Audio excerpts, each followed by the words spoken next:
Colleges and universities will purge the anti-Semitism and pro-terrorism. What you're doing, the terrorism.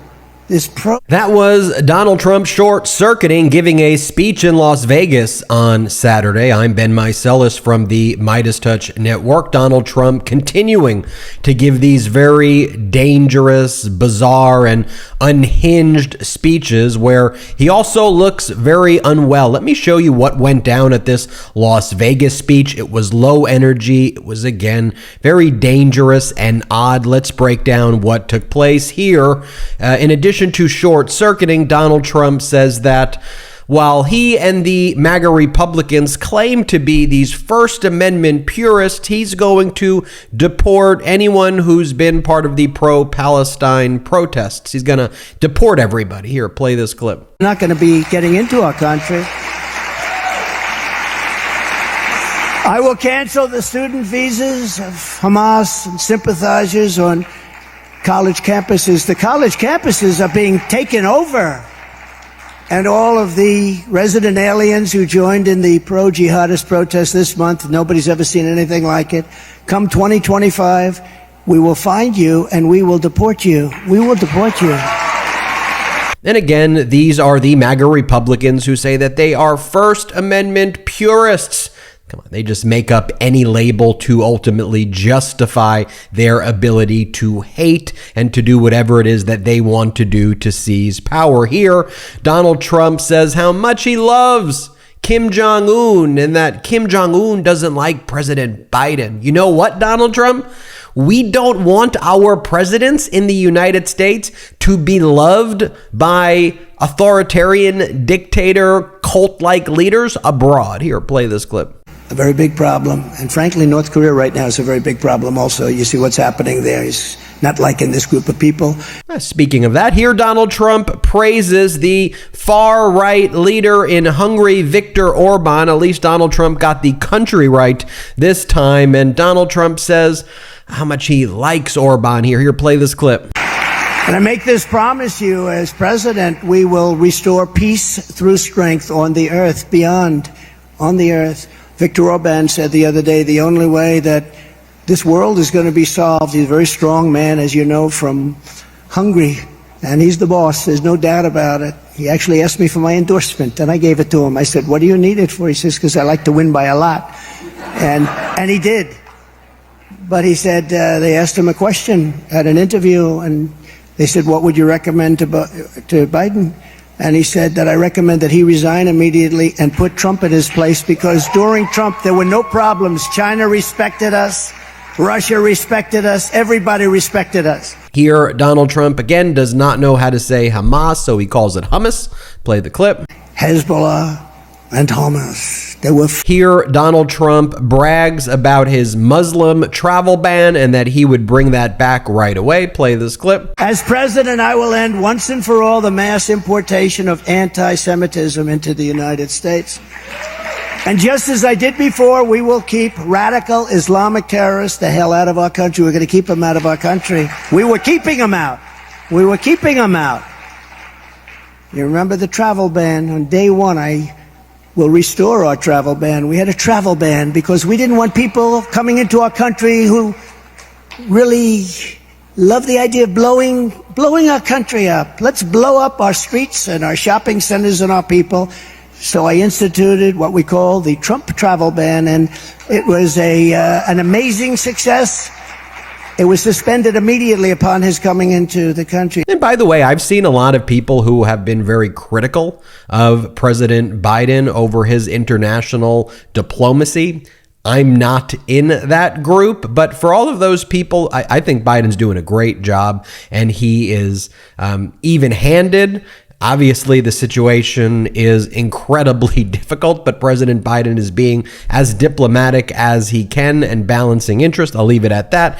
But for all of those people who are saying they're going to, and again, I think it's a smaller group of people, but certainly very vocal, who have been saying it. If you really think you're going to withhold your vote of President Biden, you're going to want Donald Trump to get into power, who's going to do immediate deportations, implement a Muslim ban. Oh, and by by the way, here Donald Trump brags about how when he was in office, he stopped all aid to Palestinians. Play the clip. And while others talk about stopping funding for Hamas and the Palestinian Authority, I actually did it. I stopped. I said, wait a minute, you just said death to America, didn't you? You said death. Remember, they came into Washington to meet me. They went back. I thought it was a nice meeting, to be honest. They were very nice. And then they went back. I said, they couldn't have. That's not the same group I left. They went back and they said, death to America, death to Israel. So I said, really? We stopped immediately funding the $700 million. That moment, I said, stop funding them. And we did, immediately. For Donald Trump, anytime he or somebody loses an election who he doesn't want to lose the election here, Donald Trump says that it's rigged or it's stolen. Donald Trump says that Norm Coleman, Republican who lost to Al Franken back in 2008, actually won the election, that the 2008 election was rigged. I mean, come on, it's so ridiculous. Play this clip. I want to thank you, Chairman, a friend of mine, a great gentleman who actually won that election, by the way, Norm Coleman. He won the election. People forget he won that election. And here Donald Trump says that he would have, again, he goes, if the election wasn't rigged, he goes, I would have made a deal with Iran. Oh, you wouldn't have. Here, play this clip.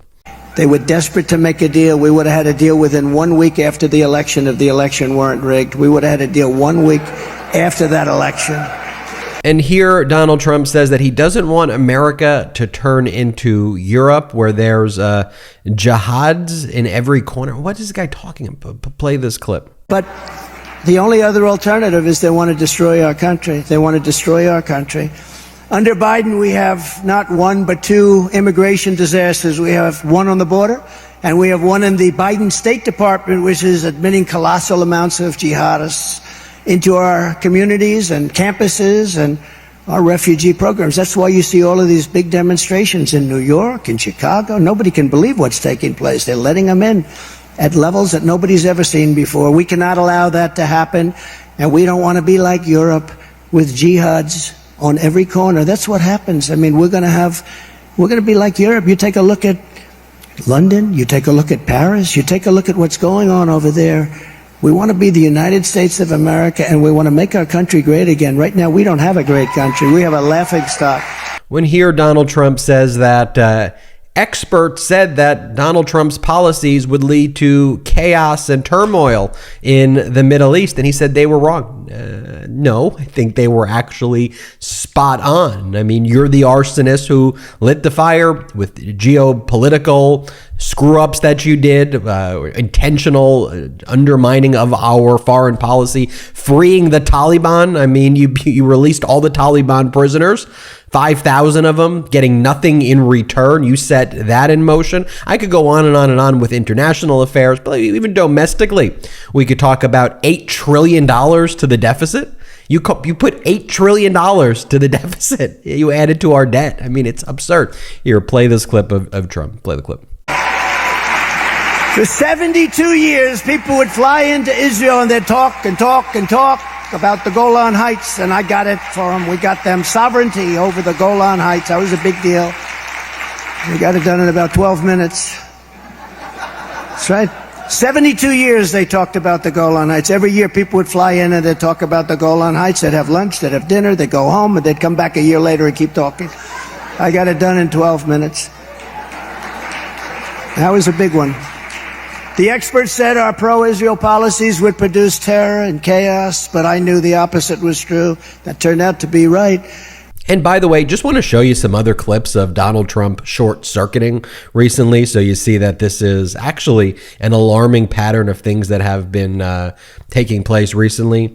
Here, Donald Trump short circuits when he appears to believe that he is running against Barack Obama. Play this clip. As you know, crooked Joe Biden and the radical left thugs who have weaponized law enforcement to arrest their leading political opponent, and leading by a lot, including Obama.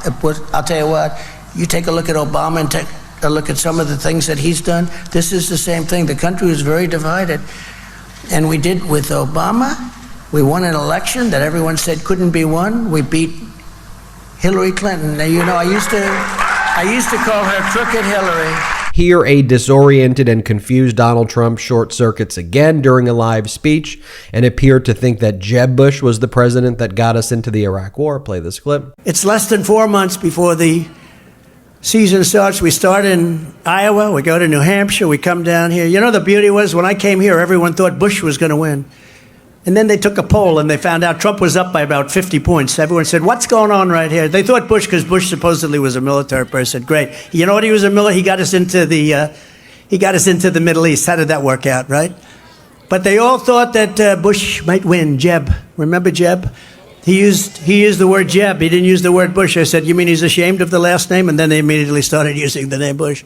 Never forget it. Slurring his words, here Donald Trump starts riffing about how he would rather be electrocuted to death than eaten by a shark. This was a speech he gave in Iowa. This is part of his stump speech. Play the clip. But if I'm sitting down and that boat's going down and I'm on top of a battery and the water starts flooding in, I'm getting concerned. But then I look 10 yards to my left and there's a shark over there. So I have a choice of electrocution or shark. You know what I'm going to take? Electrocution. I will take electrocution every single time. Do we agree? Yeah, I will take electrocution. Here, slurring his words throughout this bizarre and rambling speech also in Iowa, Donald Trump just points to a random state senator and calls her a beautiful female. Play this clip. I got elected. I say, wow, somebody's really doing well over there. Indict him! Indict him! Indict the senator right over there, that beautiful female. She says, no, please. Indict her! And here, Donald Trump slurring his words. This one was in West Palm Beach, Florida. Slurring his words and then just randomly says that Washington, D.C. is, quote, looks like shit. Play this clip. He couldn't have been too impressed with our capital. It looks like shit.